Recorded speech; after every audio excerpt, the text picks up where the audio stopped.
अस्सलाम वालेकुम। Computer learning के इस चैनल पे आप सबका वेलकम है जी। इस चैनल पर हम लोग कंप्यूटर की टर्म्स के बारे में सीख रहे हैं। हम लोगों ने इफ़ स्टेटमेंट के बारे में सीखा। इफ़ स्टेटमेंट के बारे में जितना भी चैप्टर था वो हम लोगों ने सारा डिस्कस किया। If statement, if else statement, if statement, nested if statement, और फिर हम लोगों ने नेक्स्ट चैप्टर स्टार्ट किया जिसमें हम लोगों ने लूपिंग के बारे में डिस्कस करना है। इसमें हम लोगों ने लास्ट लेक्चर में डिस्कस किया था कि लूप्स क्या होता है। उसकी फ़र्स्ट टाइप जो वाइल लूप होती है वो हम लोगों ने डिस्कस की, जिसमें हम लोगों ने डिस्क्राइब किया कि वाइल लूप होता क्या है, ठीक है, उसका सिंटैक्स क्या होता है कंपाउंड स्टेटमेंट के लिए, और फ्लो चार्ट हम लोगों ने डिस्कस की। आज हम लोग वाइल लूप के बारे में एक प्रोग्राम करके देखेंगे, लेकिन स्टार्ट करने से पहले अगर आप हमारे चैनल पर न्यू हैं तो प्लीज़ इसको सब्सक्राइब कीजिए, बेल आइकन को प्रेस कीजिए ताकि नेक्स्ट अपलोड होने वाली वीडियोस के नोटिफिकेशंस आपको मिलते रहें और आप लोग हमेशा सीखते रहें। और हमारी वीडियो को एंड तक देखिएगा ताकि आपके नॉलेज में इंक्रीमेंट लगे। जिस तरह से हम लोगों ने ऑपरेटर्स के बारे में पूछा था कि वो इंक्रीमेंट किस तरह से लगता है, तो यहाँ पर हम लोग प्रोग्राम वाइल लूप का स्टार्ट करके देखते हैं।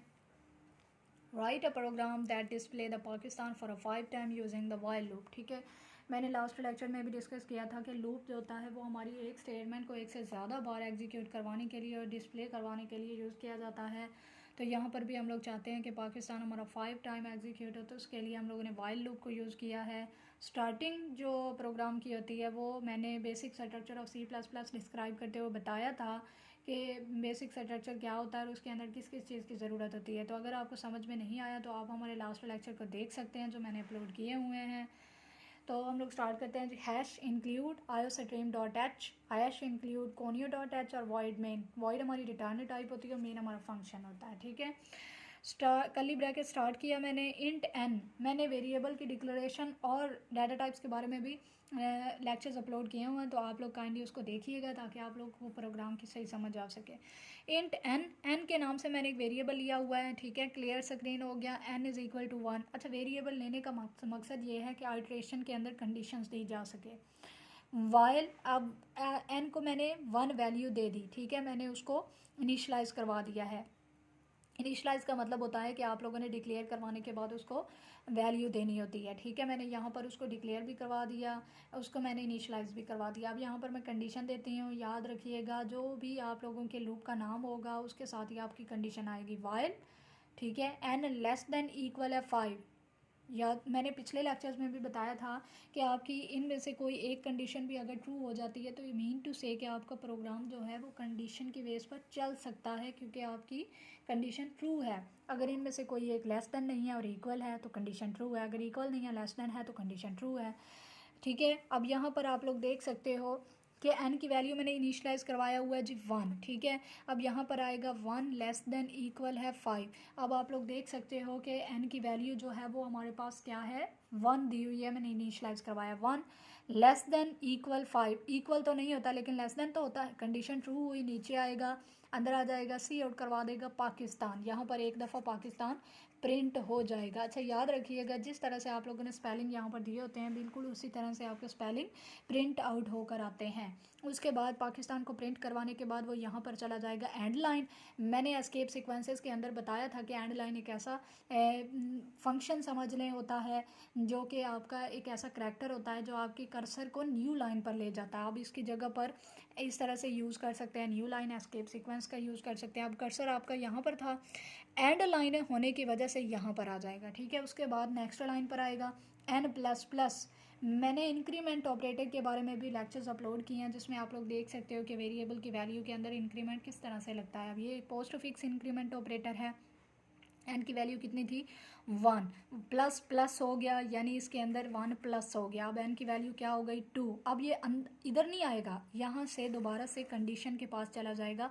अगर आप लोगों ने मेरा लास्ट लेक्चर देखा हो तो मैंने वाइल लूप के अंदर फ्लो चार्ट के डिस्क्राइब किया है कि वो स्टेटमेंट की तरफ जाएगा, वहाँ से दोबारा से कंडीशन की तरफ आएगा, कंडीशन ट्रू है तो फिर स्टेटमेंट की तरफ जाएगा। अब यहाँ पर आप लोग देख सकते हो कि एन की वैल्यू में इंक्रीमेंट लगा तो 2 हो गई। अब 2 यहाँ पर देंगे, 2 लेस देन इक्वल है 5 के, कंडीशन ट्रू है, लेस देन है, अंदर आएगा, फिर से पाकिस्तान प्रिंट करवा देगा। अच्छा, कर्सर नेक्स्ट लाइन पर था इसीलिए नेक्स्ट लाइन पर प्रिंट हो जाएगा। ठीक है, अब एंड लाइन की वजह से कर्सर यहाँ पर था लेकिन एंड लाइन की वजह से यहाँ पर आ जाएगा। n++ हुआ यानी एन की वैल्यू थी 2, 2 + 1 हो गया तो ये हो गई 3, 3 लेस देन इक्वल है 5 के, तो यहाँ पर वैल्यू मेरी क्या हो गई, मेरी कंडीशन ट्रू हो गई, अंदर आएगा, यहाँ पर पाकिस्तान को प्रिंट करवा देगा। नेक्स्ट लाइन की वजह से कर्सर यहाँ पर था, नेक्स्ट लाइन की वजह से यहाँ पर आ जाएगा, जिसको हेडलाइन भी कहा जाता है। यहाँ पर एन की वैल्यू 3 थी, 3 + 1 हो गई 4, यहाँ पर आएगा कंडीशन ट्रू, यहाँ पर फिर से पाकिस्तान को प्रिंट करवा देगा। ठीक है, उसके बाद दोबारा से अब यहाँ पर एन की वैल्यू चूँकि यहाँ पर 4 हो गई थी, यहाँ पर 4 यूज़ होगी, 4 + 1 5। अब 5 लेस देन नहीं होता है, लेकिन 5 = 5 होता है, जिसकी वजह से कंडीशन ट्रू हो गया, पाकिस्तान को प्रिंट करवा देगा।